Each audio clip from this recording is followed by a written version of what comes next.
What's going on, everyone? Dude, we have a special video for you guys, and honestly, you're probably looking at the title and you're like, man, obviously the iPhone 10 is still worth it in 2019. It's gonna be worth it for a while now, and you know what? I completely 100% agree with you there. I do think this phone has so much value left in it, but there's a lot of people out there who think that for some reason, because it's a couple years older or because there's new iPhones out, that it's kind of obsolete and there's no point in getting it. And I'm here to tell you guys that is not true at all, okay? Not much has changed since the iPhone 10 in terms of Apple. Now, if you're watching this video in the later part of 2019, like after the newer iPhones are dropped, there's a good chance that maybe we'll see some type of redesign. But right now, as it is, as the whole layout of Apple's iPhones right now, this is still one of the best iPhones you can buy, and still, even in my opinion, one of the best phones you can buy in general. And the iPhone 10 was actually the first iPhone that I actually bought, that I owned during its release. That was the newest iPhone. So before, I usually had like a couple generations old iPhone, but I bought the iPhone 10 when that was still the most expensive iPhone at the time. I bought it on release day, but I didn't keep it. Then shortly after, I bought and sold like 3 of them before I ended up keeping the last one. So that's kind of a brief history of it. So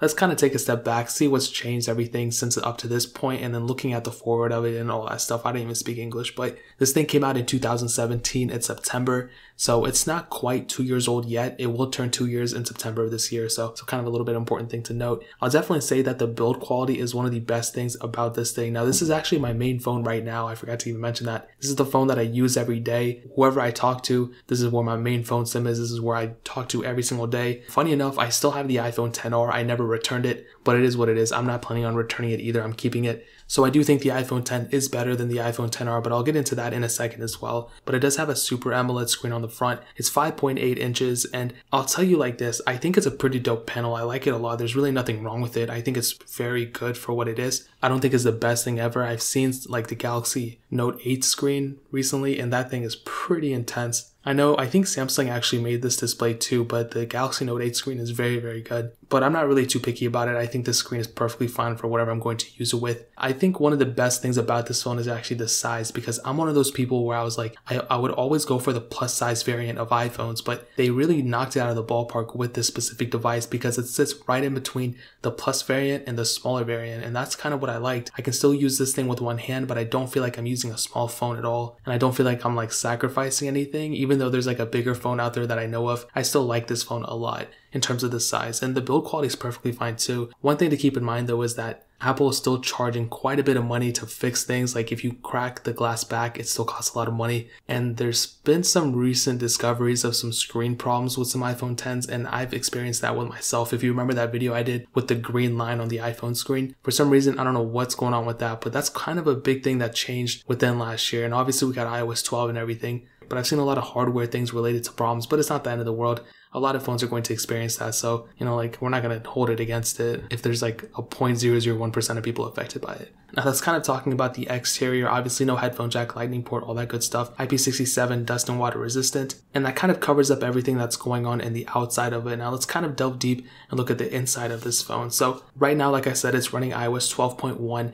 In terms of software, this thing has literally just got started, okay? Start off with iOS 11. It's going to get iOS 12, 13, 14, and iOS 15 as well. Now, here's what I think might happen. Maybe it'll get the same support as the iPhone XR and the iPhone XS and XS Max. And the reason I say that is because the iPhone 10 actually got released not directly on iOS 11. It got iOS 11.1.1. So in my opinion, and looking forward, this thing will last you many more years, and I think it'll have the same software support as the iPhone XR. Okay, now if 4 or 5 years from now I'm still making YouTube videos, then I'm going to come back to this video and say, look at what happened. I was completely right. You guys owe me $1,000 each one of you. So you guys better start saving now. So in 5 years, start saving $200 a year. So 5 years from now, you can pay me $1,000 each because I was right on this and I bet you guys on it. But that's kind of what I see in the future. And, you know, I could be wrong, I could be right, but I really do think I'm right in this case. So that pretty much sums up the software of it too. It's really, this review is going by so fast because it's such a new phone kind of, but still a lot of people don't know, man. Now, performance wise, here's where it doesn't even get interesting because it's still very, very good. It has the Apple A11 Bionic chip, a hexa-core CPU, and 3 gigs of RAM. And I really do think that this phone is not slowing down anytime soon. This phone is completely fast.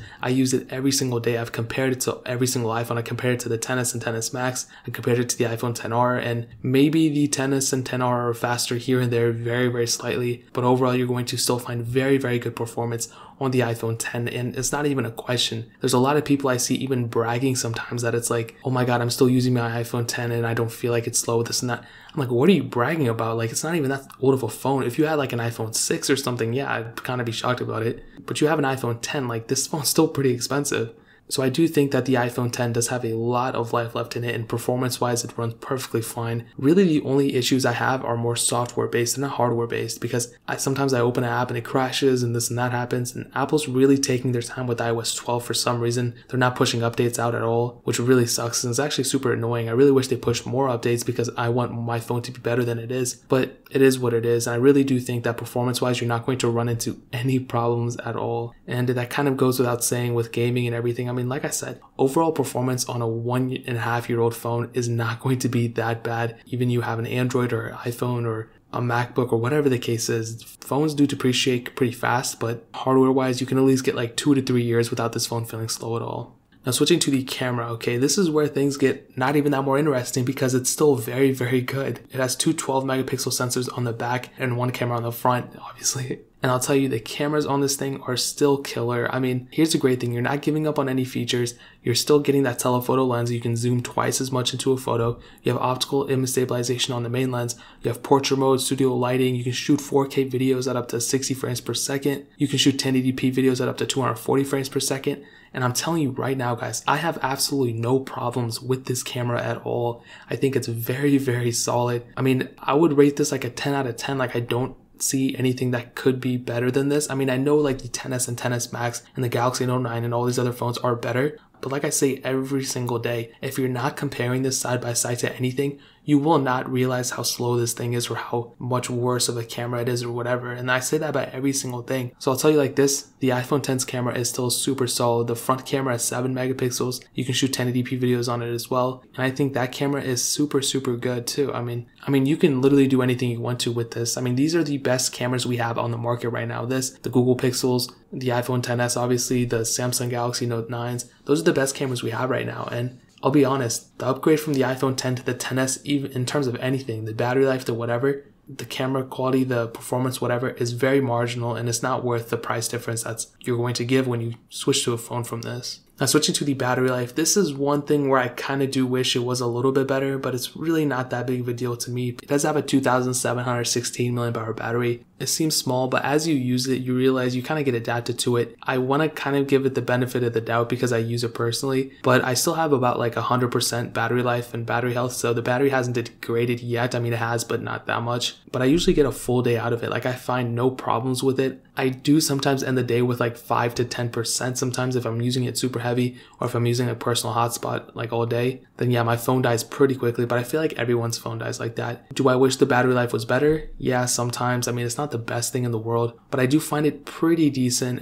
But I do understand that there's not a lot of phones out there, like iPhones, for example, that have a much bigger battery life than this thing, besides the iPhone XR. But I don't want to, give up some features here and there to get a phone like that. I already have that iPhone XR. I just don't use it. So I'll say battery life could be better, but as long as you're not an extremely, extremely heavy user, like you use personal hotspot all day and everything like that, then you'll probably be set. But even then, I mean, you'll probably have a charger with you. So I'll definitely say that battery life isn't horrible on this device. Now, some other notable things to note, this thing does not have a fingerprint sensor, which kind of sucks. So you have to use Face ID. And that's one thing I really wish. I wish there was a Touch ID sensor on this thing really badly. This thing also has Qi wireless charging, so that's pretty interesting. This thing also has Qi wireless charging, so that's pretty cool. I never even use it, I'll be honest, but I like having that opportunity, and sometimes I think I am going to buy a wireless charger and just use it instead of just plugging into my phone every day. And this thing is completely gesture based, no buttons on, no home buttons, obviously the volume buttons and everything. But what I'll tell you is, man, is this thing still worth it in 2019? I will say this is one of the best iPhones you can get for the price, okay? Now it's kind of funny saying that because I think this and the iPhone 6s both fit that category. Really, all the iPhones in between are okay for the price, like they're whatever.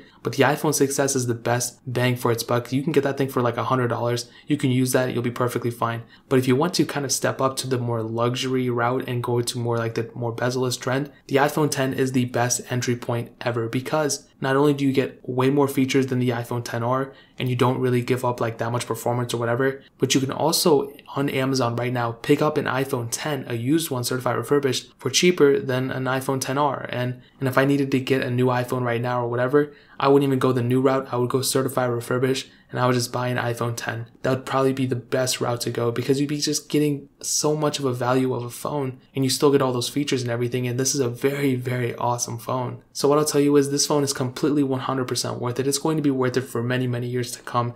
If you get this now, you're never going to want another phone because this thing will just satisfy all your needs. And the biggest thing is that most likely we won't see a huge redesign for at least another year or two. So your phone's not even going to look that outdated. So what I'll tell you is if you want to find the cheapest quality, probably has a lot of scratches, whatever, but also the cheapest price, probably get those on eBay or Craigslist or something like that. Those are probably your best choices for finding them for the cheapest quality and cheapest prices. But I would always recommend getting certified refurbished. And I've found some really, really good priced and competitive priced ones on Amazon. And I'll link up straight down below. They're the cheapest ones I found on Amazon. They're still very, very good. I think they qualify for Amazon Prime too, so you can get them in 2 days. And not a lot of people know that you can get certified refurbished phones on Amazon. It's the craziest thing ever. So sometimes they usually come with warranties and things like that, but they're usually in better quality. So I found the cheapest ones on Amazon, and I'll link them straight down below in the description. So make sure you get it through that link, and actually every sale that happens for the iPhone 10 or whatever you buy through that link, it actually comes back to the channel, and we can do more giveaways and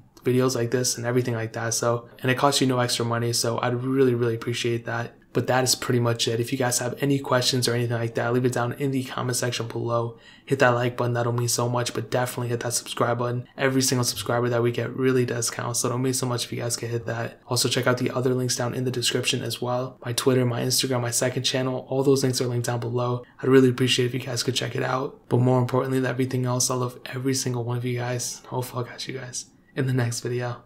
Peace out till then.